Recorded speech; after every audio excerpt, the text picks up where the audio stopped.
Hey, fellas. Um, Sunday evening, and yeah, trying to get this out to you guys in a timely way.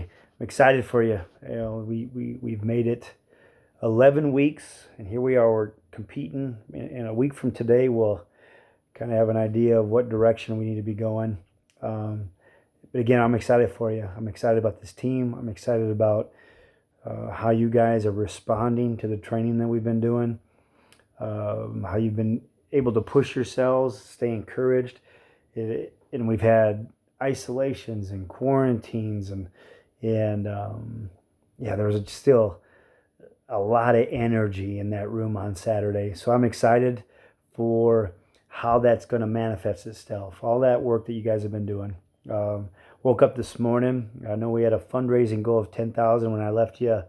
Um, when I left you Saturday, we were a little short of that, and just crazy how God works. All right, I was just incredibly blessed, and I was telling the captains that this evening. We set a goal. We were short. I opened my emails today and just started going through some stuff, and man, God provided in a mighty way, where we raised about $2,600 this afternoon to yeah, we went over our goal. So I'm reminded that God is good, that God works in strange ways, but that ultimately He works, and that brings me great confidence for this week. All right, because you guys have been doing things the right way. So I'm going to read it. We talked about competing. We're going to again talk about the idea of competing. We talked about last week the idea that to compete means to strive together, like to work together uh, towards something. What I'm going to talk to you about today is I'm going to actually read a pretty common verse out of 1 Corinthians 9. I'm going to read 24 to 27. Paul writes at the end of in the middle of this letter to the Corinthians, "Do you not know that those who run a race all run, but only one receives the prize? Run in such a way that you may win. Everyone who competes in the games exercises self-control in all things. Um, they then do it to receive a perishable wreath, but we an imperishable wreath. Therefore I run in such a way as not without aim. I box in such a way as not beating the air, but I discipline my body and make it my slave, so that after I may have preached to others, I myself will not be disqualified." So we talking about competing, and I've talked about this verse before. This is to me, what this tells me as a believer is that there is a way that I need to compete. That there is a way that I need to approach training, approach competition, in regardless of the outcome. It says that we run in such a way that you may win. So that when I go out there and wrestle, that I desire to win. I want to win. I do what I need to do to win, right? But winning isn't the ultimate. It doesn't say that, God doesn't say that run in a way to win, in such a way that you may win. Okay? That winning is possible. But winning isn't everything. And I want to make clear that what we do what we do so that we may win. All right? But when you go out there with that weight of I have to win, I must win, success equals winning, that is a burden that will break you. Maybe not today, maybe not next weekend, maybe not the end of this year, but ultimately it just wears on you. So we talk a lot about process, that you develop your process. And I believe that is in such a way that you understand this is what I want to do. This is the level that I want to achieve. But there is a right way and a wrong way to get there. There's a right way and a wrong way to get there. Okay? And he talks a lot about self-control. He talks about that he doesn't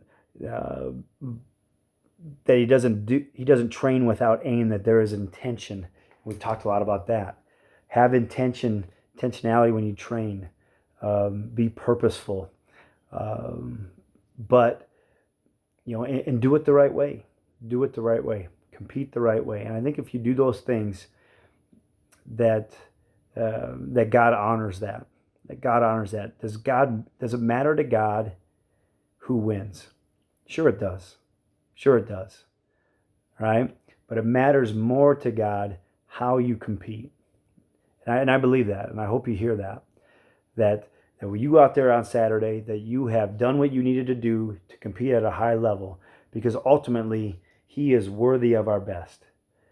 Ultimately, He is worthy of our best. So I pray that this week that you are training in such a way that you can offer your best on Saturday, right? And I want you to think about, because there's so much involved in that. Okay, so much involved in that.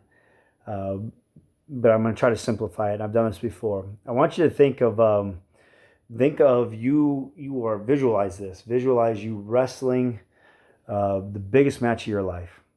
Biggest match of your life. And you're warming up, and the coach or the person that you trust the most is standing next to you, right? Standing to the left of you, and you're warming up, and I mean you smell the arena, you feel the excitement in the air. Maybe you're a little antsy, maybe you got little butterflies in the stomach. You're hyped up, you're feeling like you're in the zone, and you look to your left and you see that person, that coach that you trust the most. And that coach looks at you and he says, "Rick, I believe in you. If you do these two things, or maybe three things, you do these two or three things, you're going to be just fine." And I want you to think about, what are those three things? What three things is he telling you? Because those are the three things. Those are the three things I need to be focused on when I'm competing. You know, is it, "Rick, you keep your feet moving. You keep winning the hand fight. You keep making him take bad shots, and you keep getting to your single legs. You do those things, you're gonna win. You're gonna win. All right." So when you're frustrated, or when you are freaking out, or when you just had a bad move or a bad period, right, or even a bad match, imagine what that coach is going to say to you. What two or three things do you need to be focused on for the next match? Okay? Run in such a way that you may win. Grab a hold of that. Pray that this week. Think about what those two or three things are. And yeah, get ready to compete. Get ready to compete on Saturday. I'm excited for you. Read the email. There's a lot of key information in there. You do that. Let me know if you have questions. And for you guys that, man, congratulations. We made our fundraising goal. So we'll be putting that order in tomorrow. Man, I'm real proud of you guys. Not just for that, but for just who you are. Keep loving on one another. Keep striving together. And yeah, get excited about where we're headed. All right, I'm out. Talk to you tomorrow.